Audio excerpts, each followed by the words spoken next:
Sheila Block is a senior economist with the Canadian Centre for Policy Alternatives and joins us tonight. Sheila, when we look at food soaring to a 41-year high, will there be any relief soon? What's the expectation of what's to come?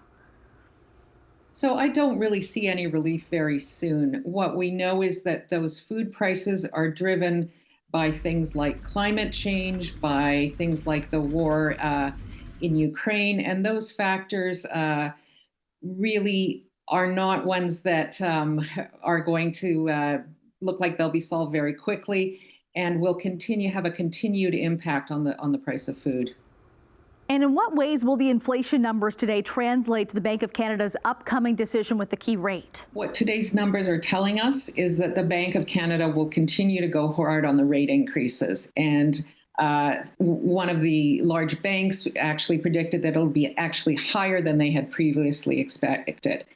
And we have to understand that that's going to be accompanied by a lot of economic pain. People are much more so expecting a recession. And as a result of that recession, we know that people are going to be really suffering. There can be job losses. There can be a whole number of negative impacts.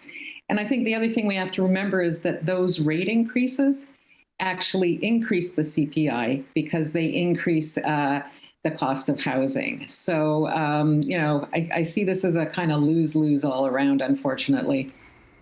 And whether you're looking to buy or currently have a mortgage, what does that mean for homeowners? And so I think what we're going to see is that people are going to be squeezed on all sides, right?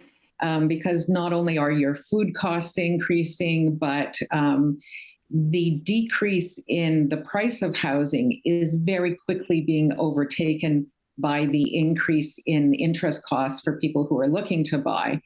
And for people who have either bought, and have a variable rate mortgage, and those are often people who recently bought a home and were trying to take advantage of those low interest rates that we were seeing up until about 9 months ago, there's going to be a squeeze on those folks as well as people who are renewing their mortgages. So it's going to be tough. It's really tough times ahead for people. Well, it's certainly not the best news to hear, but something we need to plan for. Sheila, thank you for breaking this down for us tonight. Thanks so much for having me.